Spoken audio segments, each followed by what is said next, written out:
جب تک اذان مکمل ہو دل میں درود پڑھتے رہیے۔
اللہم صل علی محمد وآل محمد الی ارواح المؤمنین والمؤمنات نہدی ثواب الفاتحہ۔ بسم اللہ الرحمن الرحیم الحمد للہ رب العالمین الرحمن الرحیم مالک یوم الدین ایاک نعبد و ایاک نستعین اهدنا الصراط المستقيم صراط الذين أنعمت عليهم غير المغضوب عليهم ولا الضالين لا حول ولا قوة إلا بالله العلي العظيم أعوذ بالله السميع العليم من الشيطان اللعين الرجيم بسم الله الرحمن الرحيم الحمد لله الذي خلقنا في أمة الذي فاز رتبته إلى قاب قوسين وأكرمنا بولاية وصيه الذي ردت له الشمس مرتين وجاهد بالسيفين وصلى إلى القبلتين وشرفنا بحب الزهراء أم السبطين والصلاة والسلام على أشرف الكونين رحمة للدارين جد الحسنين مولى الكونين أعني أبا القاسم محمد صل على محمد وآل محمد وعلى أهل بيته الأطيبين الأطهرين رحمة الله على محبيهم ولعنة الله على أعدائهم ومنكري فضائلهم وغاصبي حقوقهم أجمعين أما بعد فقد قال رسول الله صلى الله عليه وآله لو كان العقل شخصا لكان حسنا صدق رسولنا النبي الكريم۔ ایک درود ہدیہ کیجئے محمد و آل محمد۔ اللہم صل علی محمد و آل۔ سب سے پہلے آپ تمام حاضرین کی خدمت میں سلام علیکم۔ خدا کا بے پناہ شکر ہے، احسان ہے کہ اس نے ہمیں رسول اور آل رسول کا چاہنے والا بنایا۔ عزیزان محترم، 3 روزہ سلسلہ گفتگو کی یہ دوسری تقریر، گفتگو کا موضوع ان ایام کی مناسبت سے سیرت امام حسن مجتبی علیہ السلام۔ اللہم صل علی محمد و آلہ۔ اس حوالے سے کل کی گفتگو میں آپ کی خدمت میں اس موضوع کی اہمیت پر کچھ عرض کیا تھا، اور ساتھ ساتھ سیرت امام حسن کے مختلف گوش و کنار، مختلف جہات، مختلف اینگلز کی ایک فہرست آپ کی خدمت میں پیش کی تھی۔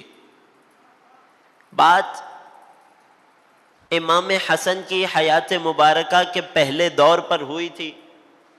امام کی حیات کا وہ حصہ کہ جو امام نے اپنے نانا رسول اللہ کے سائے میں گزارا. اس حوالے سے آج جہاں سے کل بات کو روکا تھا وہیں سے آگے بڑھاؤں گا، اور اسی دور کے ایک اہم واقعے سے، جو واقعہ پھر عقیدے کے اعتبار سے بھی ایک اہم بات اور اخلاق کے اعتبار سے بھی ایک بہترین نمونہ عمل ہم چاہنے والوں کے لیے. اور یہاں سے پھر امام حسن کی حیات کے دوسرے دور یعنی اپنے بابا کی حیات اور امامت میں امام حسن کی سیرت پر بات کریں گے. توجہات میرے ساتھ ہیں، کل کی گفتگو اذہان عالیہ میں محفوظ ہیں انشاءاللہ. امام حسن جب کمسنی میں ہے، کل بھی ایک واقعہ ذکر کیا تھا، آج بھی ایک واقعے سے بات کا آغاز کروں. شہزادی کونین کا یہ دستور تھا، یہ طریقہ تھا، یہ روٹین تھا کہ اپنے بیٹوں کو باقاعدگی سے سجا سنوار کر مسجد نبوی میں نانا کے خطبے میں بھیجا کرتی تھیں. اور فقط اتنا نہیں، جب نواسے نانا کے خطبے سے لوٹ کر گھر آتے تو شہزادی اپنے بچوں کو، شہزادوں کو اپنے سامنے بٹھا کر ان بچوں سے پوچھا کرتی تھی، اے بیٹوں یہ بتاؤ کہ آج نانا نے خطبے میں کیا فرمایا. ایسے ہی ایک روز جب شہزادی کونین امام حسن کو اپنے سامنے بٹھا کر پوچھ رہی تھی کہ آج نانا نے کیا بتایا.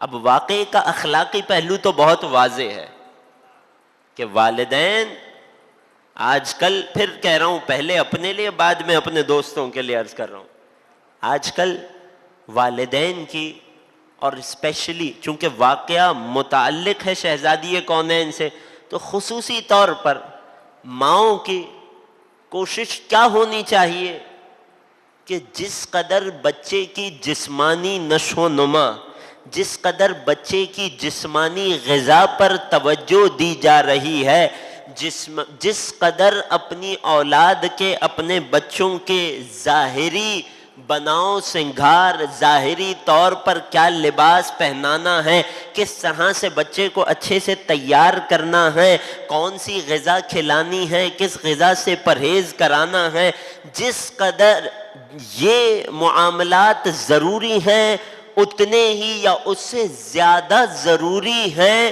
اپنے کمسن بچوں کی روحانی نشو و نما پر توجہ دینا.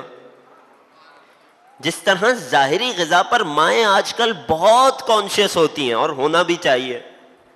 آپ کا بچہ جو کھا رہا ہے وہی اس کے بدن کا حصہ بن رہا ہے. اچھی غذا کھائے گا تو اچھی صحت رکھے گا، خراب غذا کھائے گا تو صحت پر وہ ویسے ہی اثر انداز ہوگی. لیکن افسوس کے ساتھ دیکھا یہ گیا ہے کہ جس قدر توجہ والدین کی اولاد کی ظاہری نشو و نما، جسمانی نشو و نما پر، اولاد کے ظاہر پر ہوتی ہے، جتنی توجہ ہیئر کٹ، ڈریسنگ اور ان چیزوں پر ہوتی ہے، اس قدر توجہ بچے کی روحانی صفائی ستھرائی، پاکیزگی اور روحانی نشو و نما پر نہیں ہوتی. شہزادی کا یہ واقعہ بتا رہا ہے. سامنے کون ہے؟ وہ کہ جو معصوم ہے، وہ کہ جس کے بارے میں رسول فرما چکے ہیں الحسن والحسین سیدہ شباب اہل الجنہ. سامنے وہ ہیں کہ جنہیں خدا نے پہلے علم دیا بعد میں دنیا میں بھیجا، لیکن اس کے باوجود ہماری تعلیم کے لیے، ہمیں سکھانے کے لیے، قیامت تک آنے والی شہزادی کی کنیزوں کے لیے شہزادی یہ پیغام چھوڑ رہی ہیں کہ بچے کی روحانی نشو و نما پر بھی توجہ کرنی ہے. پہلے تو بچے کو بنا سنوار کر مجلس میں بھیجنا ہے، مجالس میں جانے کی طرف راغب کرنا ہے. یہ کافی نہیں ہے کہ ماں باپ خود مجلسوں میں شریک ہوتے رہیں اور اولاد کا پتہ نہ ہو کہ کہاں ہے اور اگر گھر میں ہے تو کیا کر رہی ہے. نہیں، توجہ کر رہے ہیں، بہت ضروری ہے، بہت توجہ کیجیے گا. آج کل بہت مشکل مرحلہ ہوتا ہے والدین کے لیے اپنے کمسن بچوں یا جوان اولاد کو اپنے ساتھ مجلس میں لے جانا، لیکن شہزادی کی تعلیمات بتا رہی ہیں یہ بہت ضروری ہے. اور نہ صرف مسجد مجلس میں مسجد میں لے جایا جائے، نہ صرف دینی امور میں ان کی شرکت کو یقینی بنایا جائے، بلکہ جب اولاد لوٹے تو ان سے پوچھا جائے، ان سے سوال کیا جائے، آج مجلس میں کیا ہوا، آج کیا پڑھا گیا، آپ نے کیا سنا، آپ کو کیا یاد ہے۔ بچہ اسکول سے لوٹ کر آئے تو والدین کو توجہ دینی چاہیے، وقت دینا چاہیے، پوچھنا چاہیے آج آپ نے اسکول میں کیا سیکھا، آج اسکول میں استاد نے ٹیچر نے کیا پڑھایا، کیا اچھا رہا کیا برا رہا۔ توجہ کر رہے ہیں؟ اسی طرح بچہ مدرسے سے لوٹ کر آئے تو آپ پوچھئے آج کیا سیکھا، کیا نیا پڑھا، کیا نیا سیکھا، کیا نیا جانا۔ یقین جانیے اگر کمسنی اور بچپنے سے والدین کا اولاد سے یہ تعلق استوار ہو جائے، ایسا ریلیشن شپ بن جائے، تو پھر اولاد کے بڑے ہونے کے بعد، جوانی میں قدم رکھنے کے بعد، والدین کی یہ فکر بہت کم ہوگی کہ میرا بچہ کہیں غلط صحبت میں پڑھ کے بگڑ نہ جائے۔ کیوں؟ یا علی مشکل۔ کیونکہ جب ہم اولاد کو وقت نہیں دیتے تو وہی خلا ان کے دوست اور ان کی صحبتیں پوری کرتی ہیں، اور پھر جب بچہ ایک بار صحبتوں کے حوالے ہو گیا تو اب یہ صحبت پر منحصر ہوتا ہے، جیسی صحبت ہوگی ویسا بچے کا کیریکٹر بنتا چلا جائے گا۔ اگر بات پہنچ گئی ہے، ایک درود پڑھیے محمد و آل محمد صلی اللہ۔ دوبارہ واقعے پر آؤں۔ شہزادی کونین بچوں کو تیار کر کے مسجد میں بھیجتی، جب بچے مسجد سے لوٹ کر آتے اب شہزادی اپنے سامنے بٹھاتی اور ان سے سوال کرتی، آج نانا نے خطبے میں کیا پڑھا، آج نانا نے خطبے میں کیا بتایا۔ کتنا وقت دے رہی ہیں شہزادی کونین اپنی اولاد کو۔ توجہ کر رہے ہیں عزیزوں؟ آج نانا نے کیا سکھایا۔ دونوں شہزادے باری باری ماں کو بتاتے تھے کہ آج نانا نے یہ ارشاد فرمایا، آج نانا نے وہ بتایا، آج فلاں بات سکھائی۔ ایسے ہی ایک روز جب شہزادی کونین نے مولا علی کو اپنے بچوں کی کارگزاری بتائی، مولا کا دل چاہا کہ خود اپنے ننھے شہزادوں کی زبانی خطبہ رسول سنیں۔ کیا کیا؟ مولائے کائنات گھر کے کسی کنارے پر چھپ گئے، خود کو چھپا لیا کہ آج شہزادے مسجد سے آئیں گے اور ماں کے سامنے روزانہ کے روٹین کی طرح بیان کریں گے اور میں علی سنوں گا۔ اب مولا نے اپنے آپ کو گھر کے کسی کنارے میں چھپا لیا۔ مولا حسن اور امام حسین تشریف لائے، شہزادی نے پھر بچوں کا استقبال کیا، انہیں بٹھایا، ان سے پوچھا آج نانا نے مسجد میں کیا بتایا۔ اللہ اکبر، یہ کوئی معمولی بچے تو تھے نہیں۔ مولا حسن کچھ بولتے بولتے رک گئے، اچانک زبان رک گئی۔ بیٹا حسن کیا ہوا، کیا ماجرا ہے؟ کم سن شہزادے، 4-5 برس کی عمر ہے۔ بیٹا کیا بات ہے؟ مولا حسن فرماتے ہیں، اب اس عمر میں مولا کی بلاغت کو دیکھیے گا۔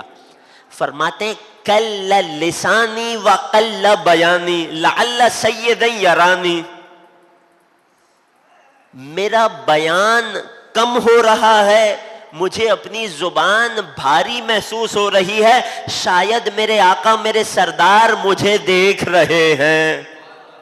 اللہ اکبر، لعل سیدا یرانی۔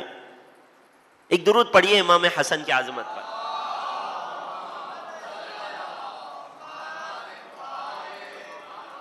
یہی امام حسن، یہ امام کی زندگی کا ایک دور کہ جو نانا کے سائے میں، اگلا حصہ کہ جو نانا کی رحلت کے بعد بابا کے دور امامت میں امام حسن نے گزارا۔ اب بات کی نزاکت بڑھ جائے گی، لہٰذا آپ کی توجہات بھی چاہوں گا۔ یہی امام حسن ہے۔ ہماری مشکل کیا ہے؟ ایک تو ہم نے امام حسن کی سیرت پر زیادہ وقت نہیں دیا، میں نے کل تفصیل سے عرض کیا تھا۔ دوسری مشکل یہ کہ جب ہم نے امام حسن کو نہیں سمجھا، جب ہم نے وقت نہیں دیا اپنے امام کی سیرت کو، امام کی حیات کے مطالعے کو، نتیجہ یہ ہوا جہاں سے کچھ لقطات، کچھ ٹکڑے ہم نے امام حسن کی حیات کے بارے میں سنے، اس کے مطابق ذہن میں خاکہ بنایا اور ہم سے زیادہ غیروں میں یہ مشکل پائی جاتی ہے۔ وہ کیا مشکل ہے؟ لوگوں کو ایسا لگتا ہے کہ جب امام حسن کا تصور ذہن میں آتا ہے، اگر متفق ہوں تو اظہار کیجئے گا، جب امام حسن کا تصور لوگوں کے ذہنوں میں آتا ہے تو لوگوں کو کے ذہنوں میں ایک خاکہ بنتا ہے، والعیاذ باللہ، فقط سمجھانے کے لیے کہہ رہا ہوں، ایک بہت ہی نرم مزاج سا کوئی انسان ہوگا، بہت دھیمے مزاج کے ہوں گے، بہت ہی صلح پسند سے ہوں گے، لڑائی جھگڑے سے کوئی تعلق نہیں ہوگا، اور دھیمے دھیمے انداز میں بات کرتے ہوں گے، کبھی کسی سے کوئی بات سخت لہجے میں نہیں کی، سخت آواز میں نہیں کی۔ کیا متفق ہیں؟ لوگ خاص طور سے غیر جب بیان کرتے ہیں امام حسن کی سیرت کو تو ایک ایسی شخصیت پیش کرنے کی کوشش کرتے ہیں، جبکہ مقابل میں جب امام حسین کا تصور ان کے ذہنوں میں آتا ہے، جب امام حسین پر گفتگو کرتے ہیں تو پھر سمجھانے کے لیے کہہ رہا ہوں تو ذہن میں ایک ایسا امیج بناتے ہیں کہ شاید بہت زیادہ جلال رکھنے والی شخصیت ہوگی، توجہ کر رہے ہیں، بہت زیادہ جرأت مند شخصیت ہوگی، یہ تأثر پیش کیا جاتا ہے۔ ایسا ہے یا نہیں ہے؟ اگر متفق ہیں تو ایک درود پڑھیے محمد و آل محمد۔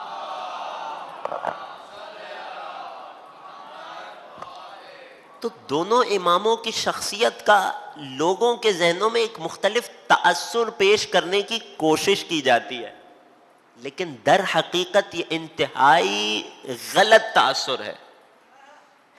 امام حسن وہی ہیں جو امام حسین ہیں، امام حسین کا جو مزاج تھا وہی امام حسن کا تھا، اور امام حسن کا جو مزاج تھا وہی امام حسین کا تھا، اور ان دونوں کا مزاج کیسا تھا تو قرآن کی آیت سے بتاتا ہوں کہ ایسا تھا۔ قرآن میں سورہ بقرہ میں اللہ ارشاد فرماتا ہے، یہ میرے اور آپ کے جیسے غیر معصوم لوگوں کی مشکل ہوتی ہے کہ ہم پر ایک مزاج غالب ہوتا ہے، ہر شخص کا ایک مختلف مزاج ہوتا ہے، ایک طبیعت ہوتی ہے، ایک نیچر ہوتی ہے، ہم اپنی نیچر کے مطابق چیزوں کو، معاملات کو، واقعات کو ڈیل کرتے ہیں۔ کسی کا مزاج ٹھنڈا ہوتا ہے تو ہر معاملے میں ٹھنڈے مزاج کا اظہار، کوئی سخت مزاج، کوئی گرم مزاج ہوتا ہے تو ہر معاملے میں گرم مزاجی کا اظہار کرتا ہے۔ جب بات امام معصوم کی آ جائے تو اب یہ قصے نہیں چلتے۔ اگر امامت کا مزاج سمجھنا ہو، اگر امامت پر پختہ اور درست عقیدہ رکھنا ہو، اگر صراط مستقیم پر باقی رہنا ہو تو سب سے پہلے ذہن میں ایک بات کو ہمیں بٹھا لینا ہوگا کہ خبردار، جو پہلے محمد کا مزاج ہے وہی آخری محمد کا مزاج ہے، جو حسن کا مزاج ہے وہی حسین کا مزاج ہے، جو سید سجاد کی نیچر ہے وہی امام کاظم کا مزاج بھی ہے۔ توجہ کر رہے ہیں؟ جب اس بات کو سمجھ لیں گے تو سوال اٹھے گا ان تمام کا مزاج کیا تھا؟ تفصیل میں جاننے کے لیے ان تمام کی سیرت کو یکجا کر کے دیکھنا پڑے گا، لیکن اگر اجمال سننا ہو تو قرآن کی ایک آیت سے سن لیجئے۔ خدا سورہ بقرہ میں ارشاد فرماتا ہے صبغۃ اللہ، صبغہ عربی میں کہتے ہیں رنگ کو۔ اگر کوئی آپ سے پوچھے امامت کا مزاج کیا تھا تو آیت پڑھیے گا صبغۃ اللہ، اللہ کا رنگ۔ ومن احسن من اللہ صبغۃ، رنگت کے معاملے میں اللہ سے اچھا کون ہوگا؟ کیا اللہ کا کوئی رنگ ہے؟ کیا کوئی کلر ہے جس سے خدا خود کو متصف کر رہا ہے؟ نہیں عزیزوں، رنگ طاری ہوتا ہے کسی جسم پر، کسی مادے پر۔ دیوار ہے تو اس پر سفیدی عارض ہوگی۔ خدا ہر قسم کے مادے سے منزہ ہے، تو رنگ تو نہیں ہے۔ مراد کیا ہے؟ مراد خدائی مزاج ہے، وہ مزاج کہ جس میں خدا اپنی مخلوق کو دیکھنا چاہتا ہے، وہ نیچر کے جس میں خدا اپنے بندے کا کمال سمجھتا ہے، اور اگر صبغت اللہ کو دیکھنا ہو، اگر خدائی مزاج کو سمجھنا ہو تو کبھی علی کی سیرت میں سمجھیے گا، کبھی حسن کے مزاج کو پرکھیے گا، کبھی حسین کی سیرت کا مطالعہ کیجیے گا۔ الغرض یہ کہ جب 14 کی سیرت کو دیکھیں گے تب جا کر خدائی رنگ سمجھ آ جائے گا۔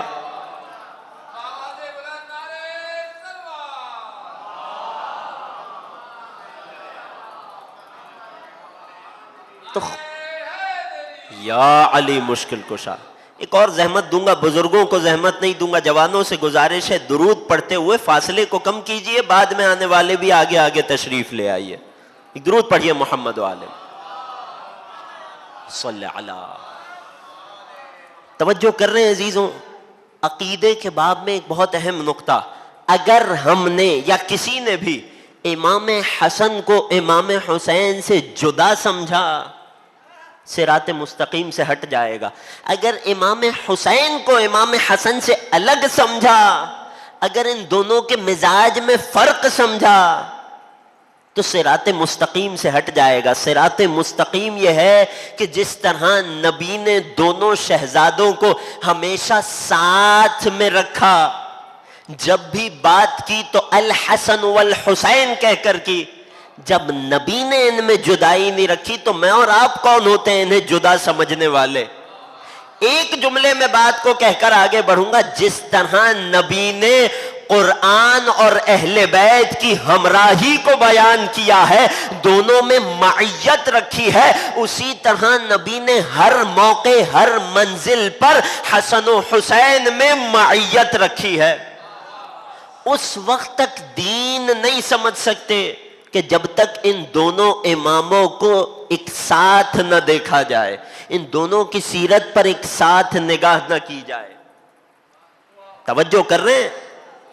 تنہا کسی ایک امام کی سیرت کو لے لیجئے، گمراہ ہو جائیں گے۔ اگر دین کو سمجھنا ہے تو پوری 14 ہستیوں کے اس کی سیرت کو یکساں رکھ کر سمجھنا پڑے گا۔ اپنی بات پر تائید کے طور پر چند باتیں آپ کی خدمت میں پیش کرتا ہوں۔ میری گفتگو کہاں تک پہنچی تھی؟ سیرت امام حسن کا وہ باب کہ جو مولا نے اپنے بابا کے ظاہری امامت کے دور میں گزارا۔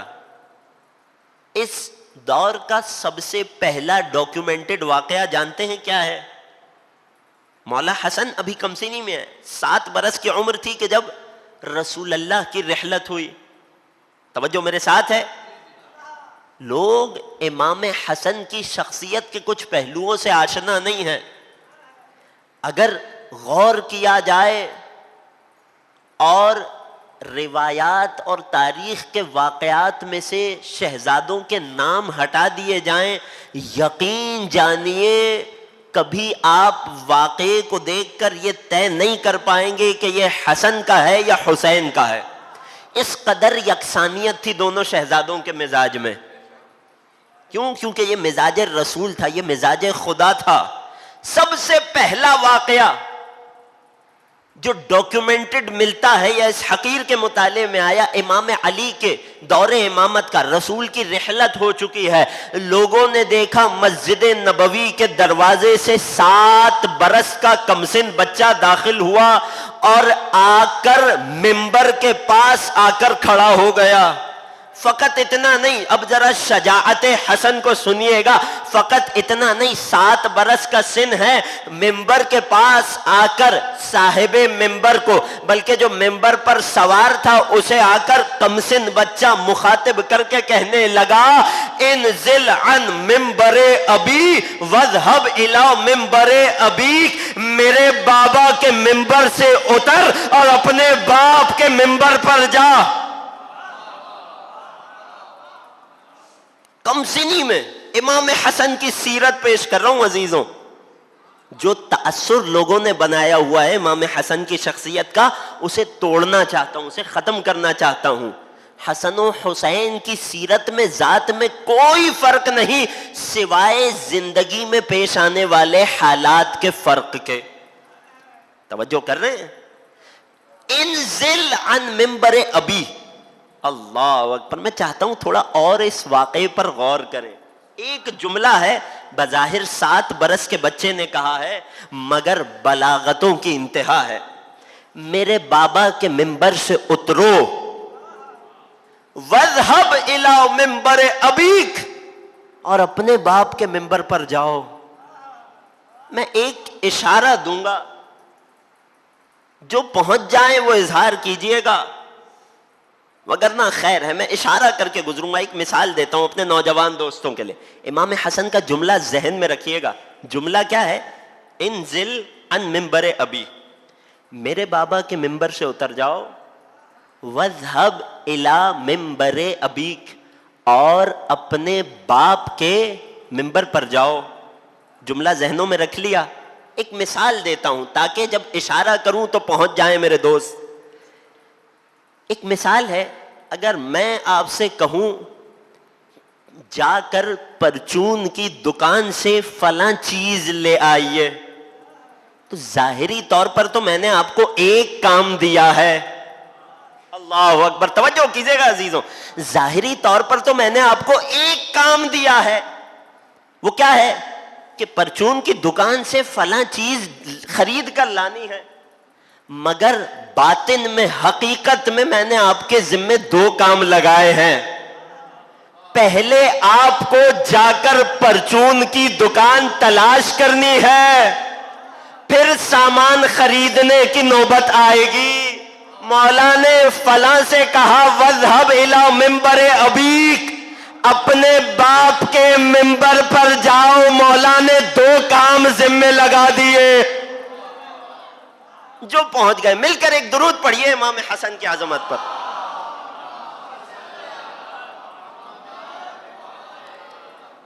یہی امام حسن, یہ شجاعت حسنیہ ہے جو عام طور پہ پڑھی نہیں جاتی, جو عام طور پہ مومنین کے اذہان میں نہیں ہے.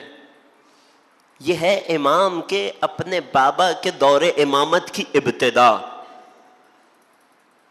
آگے آگے کتنا عرصہ, 40 ہجری میں مولا کی شہادت ہوئی, 11 ہجری کی ابتدا میں رسول کی شہادت ہوئی. درمیان میں 30 برس کا وہ عرصہ کہ جو مولا حسن نے اپنے بابا کے سائے میں گزارے. اس دوران امام حسن کی پالیسی کیا تھی؟ امام حسن کا طریقہ کار کیا تھا؟ امام کا سٹینس کیا تھا سامنے پیش آنے والے واقعات میں؟ جواب یہ ہے کہ بعینہ, حرف بحرف وہی تھا جو امام کے بابا علی کا تھا. توجہ کر رہے ہیں؟ بابا علی مرتضیٰ کا کیا سٹینس تھا؟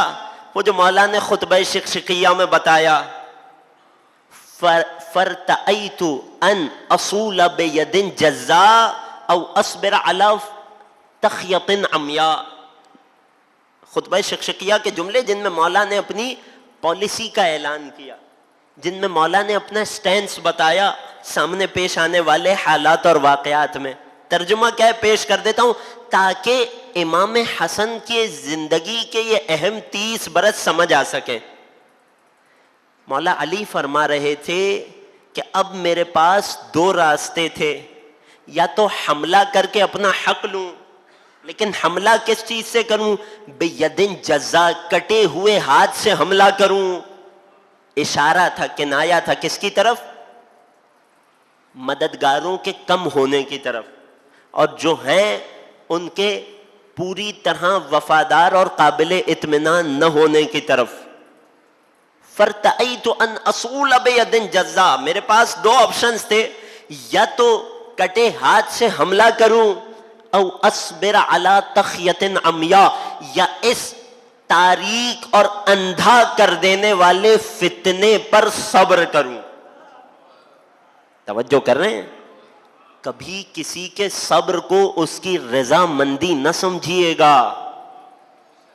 یہ وہ نقطہ ہے جہاں لوگ اشتباہ کر جاتے ہیں. اگر حق علی کا تھا تو علی نے کیوں نہ لے لیا, اس کا مطلب علی راضی سے نہیں. راضی ہونے میں اور صبر کرنے میں بہت فرق ہے. توجہ کر رہے ہیں؟ تو یا تو میں حملہ کرتا, یا میں اس تاریک اور اندھا کر دینے والے فتنے پر صبر کرتا. مولا نے کیا چنا؟ فرماتے ہیں فرأیت علی ان الصبر علی ہاتا احجا، تو مجھ علی سے صاحب بصیرت کی بصیرت نے یہ فیصلہ کیا کہ اس موقع پر صبر کرنا زیادہ مناسب رائے عمل ہے، لائے عمل ہے۔ توجہ کر رہے ہیں؟ تو علی نے صبر کا راستہ چنا۔ ارا تراثی نہبا، فرماتے ہیں میں دیکھتا رہا میری میراث مجھ سے، میرا حق مجھ سے چھنتا جا رہا تھا۔ یہی پالیسی جو امام علی نے اختیار کی، یہی امام حسن کی بھی رہی پورے 30 برس بغیر کسی فرق کے۔ جس طرح سے بعض معاملات کی اجتماعی نوعیت کی وجہ سے علی نے مداخلت کی، کئی موقعوں پر امام حسن نے بھی مداخلت کی۔ توجہ کر رہے ہیں؟ جس طرح بعض معاملات میں مولائے کائنات نے بظاہر ظاہری طور پر انہیں مشورہ دیا تاکہ اسلام کی بہتری اور بہبود ہو، امام حسن نے بھی یہی کام کیا۔ لیکن جب امام علی کی ظاہری حکومت کا دور آیا تو اب جو امام علی کا اسٹانس رہا وہی مولا حسن کا بھی رہا۔ میں بات کو تھوڑا سا رفتار کو تیز کروں گا تاکہ بات مکمل کر سکوں۔ توجہات میرے ساتھ ہیں تو امام حسن کی عظمت پر ایک درود پڑھ دیں۔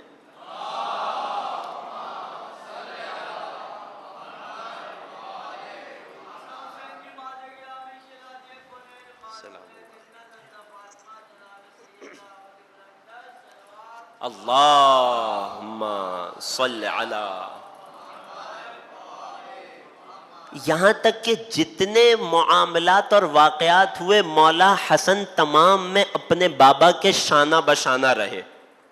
جب تیسرے دور خلافت میں مولا علی نے مصر سے آنے والے چند لوگ کہ جو بدلہ لینے کے لیے بپھر کر انتقام لینے کے لیے آئے تھے، تو یہ مولا علی تھے جنہوں نے صلح اور صفائی کرائی، درمیان میں ایک معاہدہ طے کرایا، اس کی شرطوں کو طے کیا، حاکم کو اس بات سے ملزم کیا کہ اب تمہارا کوئی نمائندہ ان کے حق تلفی نہیں کرے گا، کوئی چوری چکاری نہیں ہوگی، کوئی معاملات نہیں ہوں گے، لوگوں کے ساتھ انصاف کیا جائے گا۔ جب مولا علی کا یہ طریقہ کار تھا تو ابتدا میں وہی مولا حسن جنہوں نے مسجد میں جا کر وہ جملہ کہا تھا، یہی مولا حسن تھے کہ اب پہرے پر کھڑے تھے، اب اس صلح نامے کو مکمل کروا رہے تھے تاکہ اسلام سربلند رہے اور امت مسلمہ سول وار کا شکار نہ ہو۔ تو جو بابا کا اسٹانس تھا وہی مولا حسن کا بھی رہا۔ اچھا ضمناً عرض کر دوں پھر ہوا کیا؟ لوگ مولا علی اور امام حسن کے ضمانت دینے پر، گارنٹی دینے پر لوٹنے لگے۔ جب دوبارہ مصر کے راستے میں تھے، جو کام مولا علی نے بنا دیا تھا، جو معاملات سنبھال لیے تھے، وہی کام مروان نے خراب کر دیا۔ کیا ہوا؟ وہ استاد مرحوم کا وہ مصرع ہے نا، مروا گئے ان کو وہی مروان وغیرہ، آج اس کی تشریح سن لیجئے ایک جملے میں، پورا شعر آپ خود جا کر دیکھیے گا، تب جا کر یہ پوری تاریخ واضح ہو جائے گی۔ یہ لوگ مولا علی اور امام حسن کی ضمانت پر، امام حسن پوری طرح شریک ہیں، اپنے بابا کے شانہ بشانہ ہیں، مولا علی اور امام حسن کی ضمانت پر یہ لوگ لوٹنے لگے۔ راستے میں تھے، دیکھا مدینے سے کوئی شہسوار بہت تیزی سے مصر کی طرف جا رہا ہے، اس کی تیز رفتاری دیکھ کر انہیں شبہ ہوا، اسے روکا، تلاشی لی گئی، ایک خط نکلا کہ جو مروان نے لکھا تھا جس پر حاکم کی مہر تھی، اور خط میں کیا لکھا تھا کہ یہ کچھ لوگ جب تمہارے پاس آئیں تو انہیں فوری طور پر قتل کر دینا۔ اب جب یہ معاملہ دیکھا بپھر گئے، اب تمام تر معاہدے کو توڑ دیا اور آ کر مدینے لوٹے، اور وہ ہوا کہ جو تاریخ نے لکھا۔ لیکن اس معاملے میں بھی امام حسن اپنے بابا کے ساتھ شانہ بشانہ تھے۔ پھر اس سے بات آگے بڑھاتے ہیں ایک اور منزل، امام حسن کی حیات کا وہ واقعہ کہ جو شاید عام طور پہ مؤمنین کی سماعتوں تک نہیں پہنچتا. یہی امام حسن تھے کہ بابا کے ظاہری دور خلافت میں ہر جنگ میں بابا کے شانہ بشانہ تھے. آپ نے مولا حسن کی صلح تو سنی ہے, آج مولا حسن کی جنگ سنانا چاہتا ہوں. اگر آمادہ ہیں تو آخر تک امام حسن کی عظمت پر مل کے ایک درود پڑھیے.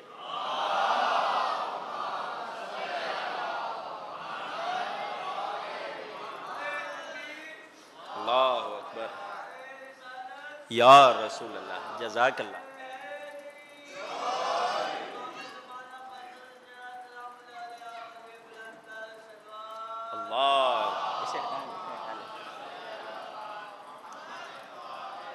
عزیزان محترم, یہی امام حسن تھے. میں نے ابتدا میں عرض کیا تھا نا, لوگوں کے ذہنوں میں تاثر بنا ہوا. آئیے آج اس تاثر کو توڑتے ہیں.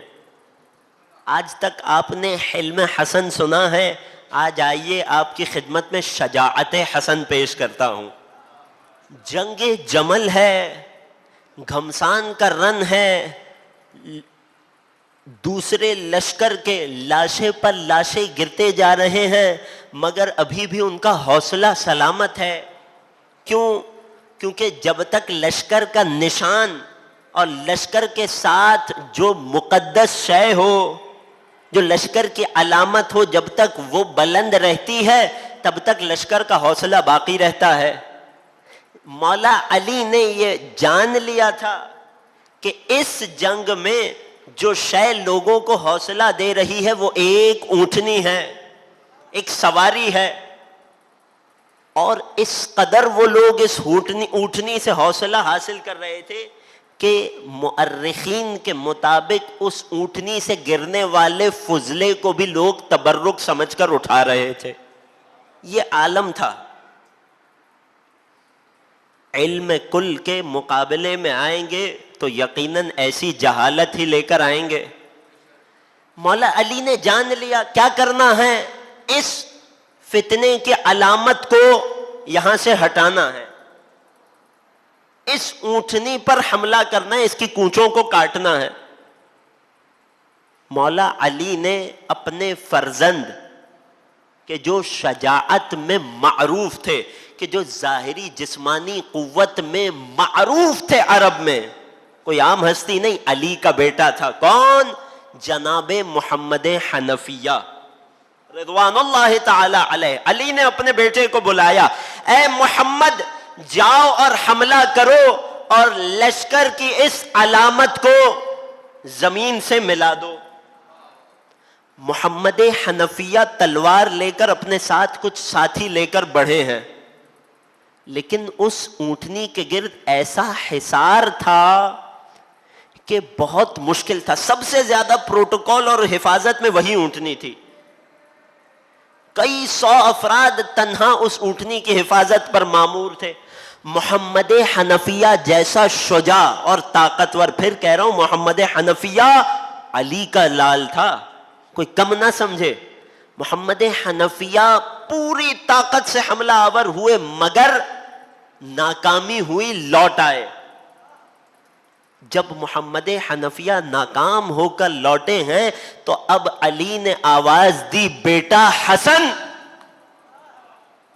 بیٹا حسن اب آپ نیزہ ہاتھ میں تھامیے اور جا کر اس علامت کا شکار کیجئے تاکہ لشکر کا, دشمن کے لشکر کا حوصلہ ٹوٹے.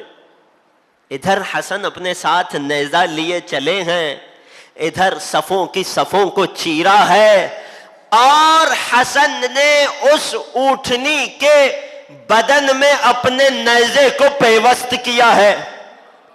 مولا حسن کا یہ حملہ تھا کہ دشمن کی فوج کے حوصلے ٹوٹنے لگے اور جنگ ہارنے لگے. حسن فتح و کامرانی لے کر دوبارہ بابا کے پاس لوٹے. مرحبا یا حسن, مرحبا یا حسن کی آوازیں گونج رہی ہیں.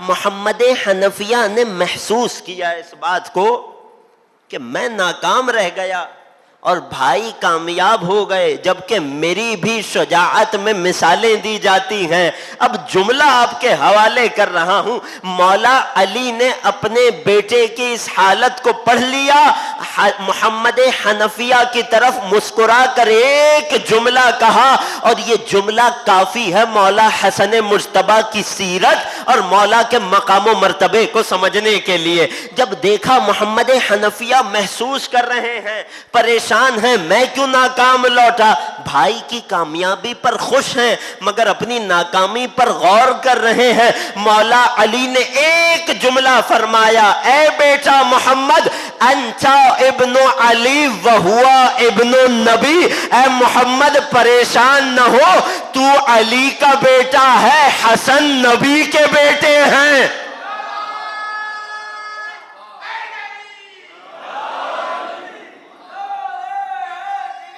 یا علی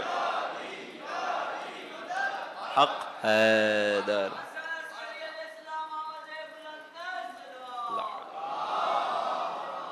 صلی علی محمد وآل اللہ اکبر۔ انت ابن علی وہو ابن النبی، تو علی کا لال ہے، وہ نبی کا بیٹا ہے۔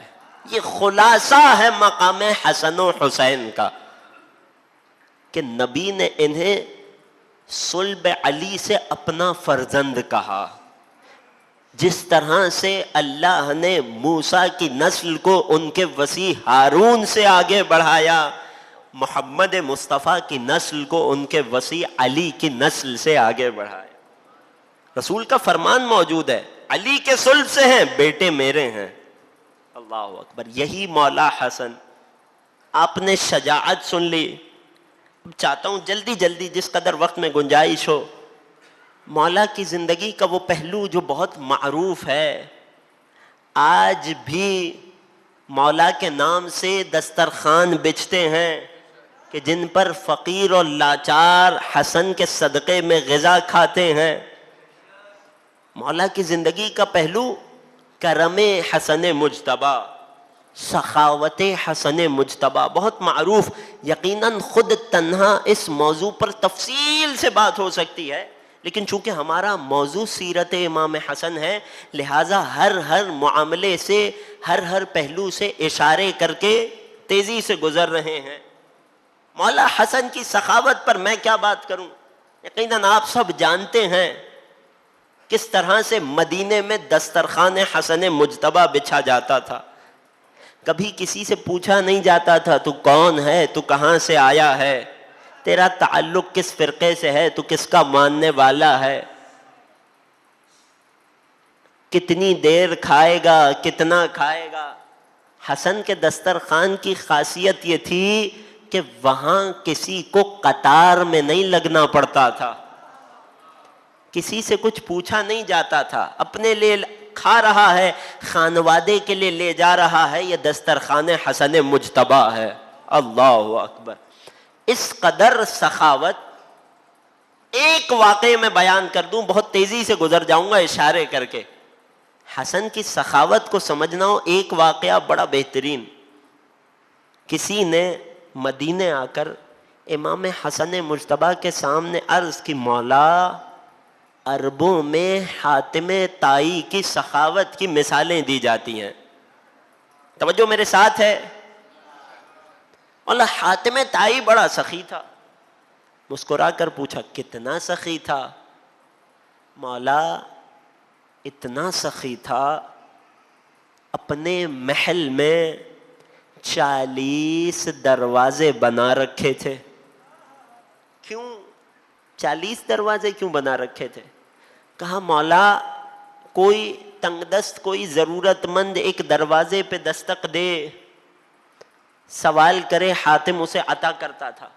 اگر اسے اور کی ضرورت ہو، کہیں ایسا نہ ہو دوبارہ اسی در کو دستک دیتے ہوئے شرمائے، حاتم نے دوسرا دروازہ بھی بنا رکھا ہے، دستک دے لے جائے، تیسرے دروازے پہ آئے، دستک دے لے جائے، یہاں تک کہ حاتم ایک سائل کو 40 دروازوں سے عطا کیا کرتا تھا۔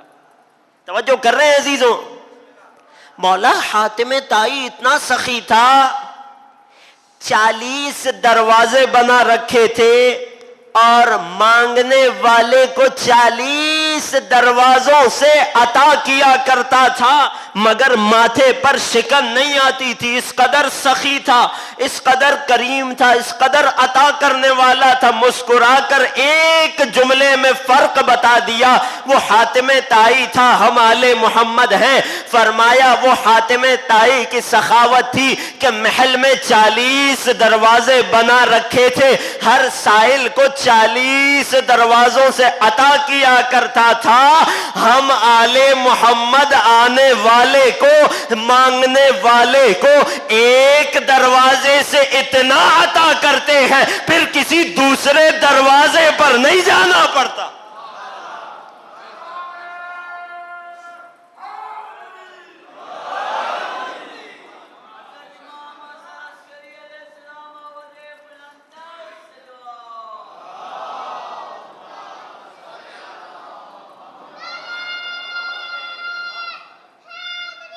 یا علی مشکل، جہاں مولا کی یہ سخاوت تھی، یہ کرم تھا، جہاں یہ لوگوں کے، مظلوموں کے، تنگ دستوں کے کام آ رہا تھا، وہیں کچھ لوگ تھے کہ جو دور بیٹھے، جن تک فقط خبریں اور تعریفیں اور قصیدے پہنچ رہے تھے۔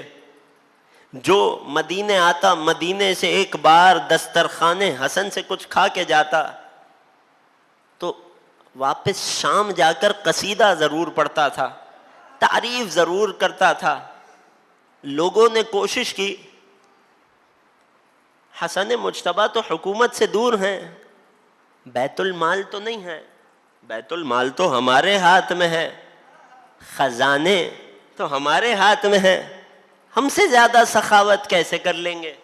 لوگوں نے مولا حسن کا مقابلہ کرنے کے لیے خود بھی سخاوت کرنا شروع کی۔ اللہ اکبر! وہاں بابا کے مقابلے میں لوگ انگوٹھیاں بانٹتے رہے، یہاں بیٹے کے مقابلے میں لوگ روٹیاں بانٹتے رہے۔ نہ وہاں آیت آنی تھی، نہ یہاں کسی نے سوکھے منہی تعریف کی۔ لوگ اپنے خزانے کھولتے گئے، مگر کریمی حسن مجتبیٰ کو نہ پا سکے۔ دنیا والوں کا، منفی سوچ رکھنے والوں کا، حسد کرنے والوں کو خدا ہم سب کو حاسدین کے شر سے محفوظ رکھے۔ حسد کرنے والوں کا وتیرہ یہ ہوتا ہے کہ اگر میں کسی تک نہ پہنچ سکوں تو میرا اگلا لائے عمل کیا ہوگا؟ کہ میں سامنے والے کو کھینچ کر اپنے تک لے آؤں۔ جب لوگ حسن مجتبیٰ کی سخاوت تک نہ پہنچ سکے، آخری واقعہ، آخری روایت مولا کی سیرت میں سے، اور پھر زحمتیں تمام، جب لوگ مولا کے کرم کی حدوں کو نہ چھو سکے تو اگلا لائے عمل کیا تھا؟ وہ جو دنیا داروں کا ہوتا ہے کہ اب کسی طرح ان کی سخاوت کو کم کر دیا جائے، کسی طرح انہیں اپنے برابر لایا جائے۔ کیا کیا جائے؟ سخاوت تو کسی طرح نہیں رک رہی، ایک حیلہ کیا، ایک مکر کیا۔ مکر کرنے والے بھی بہت تھے ان کے پاس۔ مکر کیا، مکر کیا کیا؟ کہنے لگے یہ بہت دیندار ہیں، انہیں دین کے ذریعے سے گھیرا جائے۔ کیا کیا؟ کسی طرح ان کی سخاوت کو کم کیا جائے۔ بہت صلاح مشورے سے خط لکھا، خط فقط ایک سطر کا، ایک لائن کا، ایک سینٹنس، ایک جملے کا، اور اس جملے میں فقط 4 لفظ تھے۔ خط لکھا شام سے مدینہ امام حسن کو۔ توجہات میرے ساتھ ہیں عزیزوں؟ خط لکھا، خط میں ایک جملہ ہے، 4 لفظ ہیں۔ قاصد خط لے کر مدینے مولا حسن کے پاس آیا، خط مولا کے حوالے کیا، مسکرا کر خط کو دیکھا، 4 لفظ لکھے تھے، ایک جملہ لکھا تھا۔ جملہ کیا تھا؟ بہت توجہ کیجئے گا، ایک بہت اہم پیغام۔ جملہ کیا تھا؟ جملہ یہ لکھا تھا، بہت سوچ سمجھ کر، بڑا مشورہ کر کے جملہ یہ لکھا تھا، لا خیر فی الاسراف۔ 4 لفظ لکھے تھے، زیادہ نہیں، فقط 4 لفظ. لا خیر فی الاسراف. ترجمہ کیا ہے؟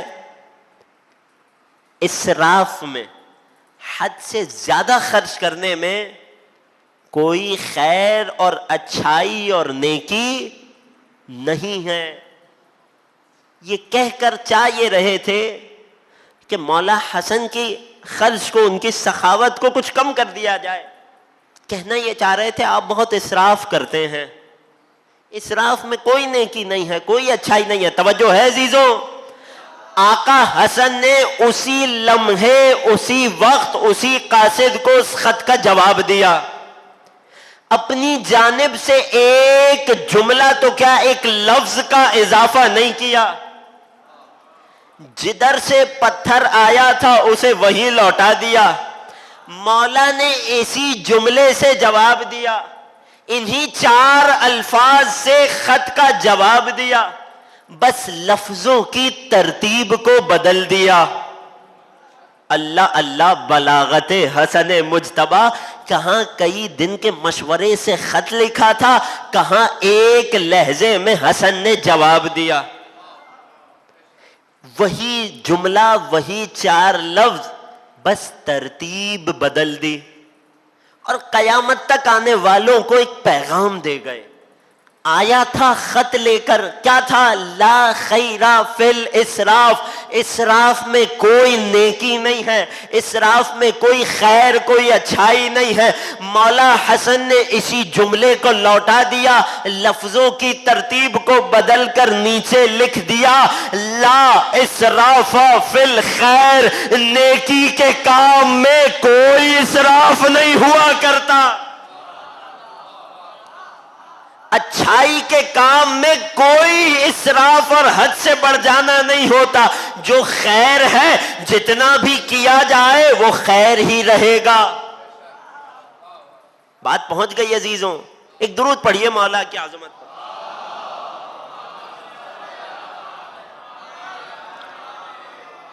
اب ذرا غور کیجئے، مولا حسن قیامت تک آنے والوں کو پیغام دے گئے، لا اسراف فی الخیر. نیکی کے کام میں کوئی اسراف نہیں ہوتا، خیر کے کام میں کوئی اسراف نہیں ہوتا. کبھی کہیں کسی گوشے سے، کسی کنارے سے، کسی کونے سے کوئی آواز اٹھے، فلاں کام کو کم کر دیا جائے، فلاں کام پر خرچ کو محدود کیا جائے، زیارت پر نہ جایا جائے، کم جایا جائے، یہی مال فلاں جگہ خرچ کر دیا جائے، سیلاب زدگان کی مدد کی جائے. پیغام تو آپ سب تک پہنچا ہی ہوگا. جب بھی کوئی معاملہ ہوتا ہے سب سے پہلا اعتراض حسین سے متعلق امور پر اٹھایا جاتا ہے. نہیں معلوم کیا وجہ ہے. کہیں سے آج کے بعد کوئی آواز آئے، یقیناً ہر نیکی کا کام عبادت ہے، کوئی شک نہیں ہے. غریبوں، محتاجوں، مظلوموں، یتیموں کی مدد کرنا یقیناً بہت بڑی عبادت ہے. مولائے کائنات کا فرمان ہے، من افضل المکارم اغاثۃ الملہوف. مصیبت زدہ کی مدد کرنا بہترین عبادتوں میں سے ہے، بہترین اخلاق میں سے ہے، افضل ترین کاموں سے ہے مصیبت زدہ کی داد رسی کرنا. لیکن اس کے باوجود ہمیشہ آپ کی نگاہ امام حسین سے مرتبط کاموں پر آ کر کیوں رک جاتی ہے؟ کبھی کوئی آواز دے، زیارت پر کم جائیے، یہی مال فلاں جگہ لگائیے، مجلسیں کم کر دیجئے، عزاداری کا حجم کم کر دیجئے، نظر و نیاز کم کر دیجئے، چھوڑ دیجئے، یہی مال فلاں کام میں خرچ کیجئے. ایک سوال کیجئے گا، فقط ایک سوال.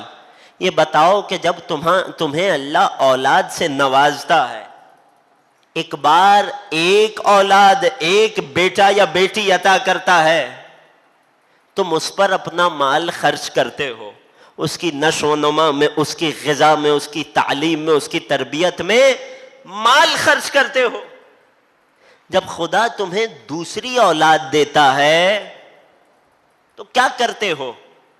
اپنے خرچ کو ضرب دیتے ہو یا تقسیم کرتے ہو؟ نوجوان دوستوں کے لیے عرض کر دوں، آیا ڈیوائیڈ کرتے ہو یا ملٹی پلائی کرتے ہو؟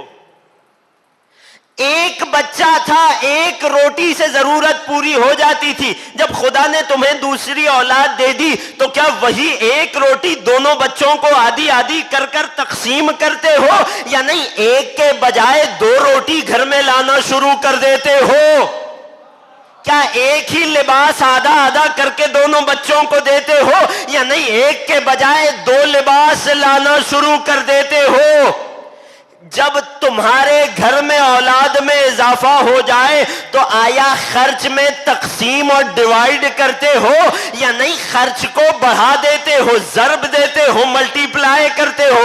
یقیناً اولاد سے محبت کرنے والے ہر والدین کا طریقہ یہ ہوتا ہے کہ خرچ کو تقسیم نہیں کرتے، ضرب دیتے ہیں. جب اپنے بچے کا معاملہ آئے تو اپنے خرچ میں ضرب دو، تقسیم نہیں کرو. جب زہرا کے لال کی بات آ جائے، جب زہرا کے لال کی بات آ جائے، اب تمام تر بخل اور کنجوسی سامنے آتی ہے. اب ساری تقسیم، سارا حساب و کتاب یاد آتا ہے. یہاں سے کم کیجئے، وہاں لگائیے. اگر پیغام پہنچ گیا، امام حسن نے ایک جملے میں نتیجہ دے دیا، لا اسراف فی الخیر. یہاں بھی لگائیے، وہاں بھی لگائیے. لا اسراف فی الخیر، نیکی کے کام میں کوئی اسراف نہیں ہوتا. اگر پیغام پہنچ گیا تو امام حسن کی عظمت پر مل کر ایک درود پڑھیے.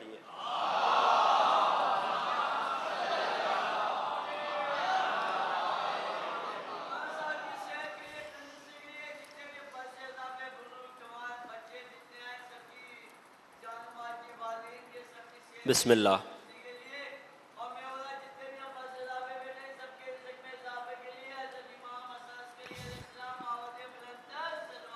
اللہم صلی علی محمد وعلی محمد. عزیزوں، آج گفتگو کو یہاں روک رہا ہوں. مولا حسن کی حیات مبارکہ کا دوسرا دور بابا کی حیات میں. کل انتہائی اہم گفتگو اور آج سے زیادہ نازک گفتگو. کل امام حسن کے حیات کے تیسرے دور پر آپ کی خدمت میں عرائض پیش کرنے ہیں. مولا کا دور امامت، ضمناً صلح امام حسن کی تفاصیل آپ کی خدمت میں پیش کرنی ہے. کیا مقدمات تھے، کیا شرائط رکھی مولا نے اور کیا نتائج نکلے. کل انشاءاللہ آخری گفتگو میں امام کی سیرت کے اس پہلو پر تفصیل سے عرائض پیش کروں گا. عزیزان محترم، یہی امام حسن مجتبیٰ تھے کہ جب ایک روز وہ ہوا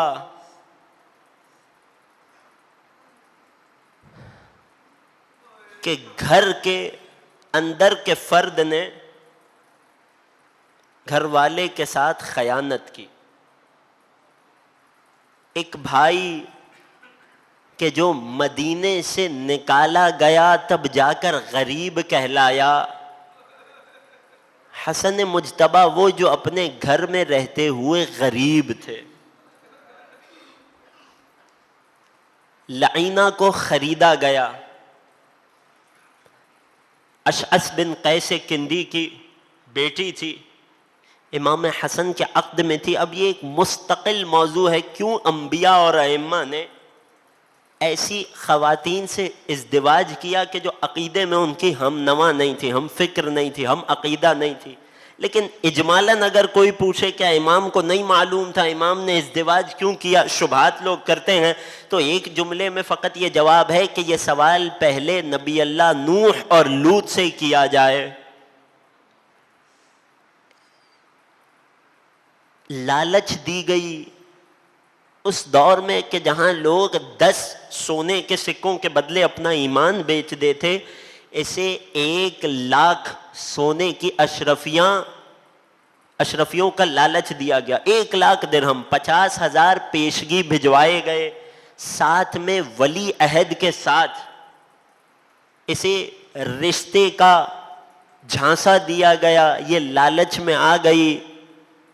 رمضان لالچ میں آ کر اس نے امام کی خدمت میں ایک جام پیش کیا کہ جس میں وہ مہلک زہر تھا۔ میں نے کہہ دیا، آپ نے بڑی آسانی سے سن لیا، جب زہر کسی کے بدن میں سرایت کرنا شروع ہوتا ہے تو جس جس حصے میں اترتا چلا جاتا ہے اس حصے کو کاٹتا چلا جاتا ہے۔ بہت مختصر کروں گا، چند جملے، زحمتیں تمام، یہاں تک کہ کیفیت یہ ہوئی مولا بستر علالت پر ہیں، قے کرتے جاتے ہیں اور قے میں کلیجے کے ٹکڑے باہر آتے جاتے ہیں۔ اجرکم علی اللہ۔ مولا کی یہ حالت بھائی حسین سے دیکھی نہ گئی۔ آپ سن کر رو رہے ہیں، ذرا سوچئے وہ حسین کے جو دیکھ رہے ہوں گے۔ فَبَكَى الْحُسَيْنِ، روایت کے جملے، حسین کی آنکھوں سے آنسو جاری ہوئے۔ حسن مجتبیٰ نے نحیف سی آواز میں پوچھا، بھیا ما یبکیک، اے بھائی حسین کس بات پر گریہ کر رہے ہیں؟ اے بھیا اب کی لباس بک، اے بھیا آپ کی حالت رلائی دے رہی ہے۔ اس عالم میں جب حسن مجتبیٰ بستر علالت پر ہیں اور کلیجے کے ٹکڑے قے کے ساتھ آ رہے ہیں، اس موقع پر بھی اگر حسن یاد کر کے روئے ہیں تو کس بات کو؟ حسین کو مخاطب کر کے فرمایا، الذی صنع بی هو سم دس الی، اے حسین میرے ساتھ تو کچھ نہیں ہوا، میری مصیبت تو بڑی معمولی ہے، میری آزمائش تو بڑی آسان سی ہے، ارے زہر کا پیالہ تھا مجھے دیا گیا، میں نے پی لیا۔ اے حسین ولیکن لا یومک یومک یا ابا عبداللہ، اے حسین مگر آپ کی مصیبت کے دن جیسا کوئی دن نہیں ہے۔ یزدلف الیک ثلاثون الفا، ارے 30,000 کا لشکر ہوگا، کربلا کا میدان ہوگا، یعتقدون انہم من امت جد کا، آنے والے اپنے آپ کو آپ کے نانا کی امت میں سے کہتے ہوں گے، مگر آپ کو قتل کریں گے، آپ کی مستورات کو قیدی بنائیں گے۔ اے حسین روز عاشور کی مصیبت جیسا کوئی اور دن نہیں۔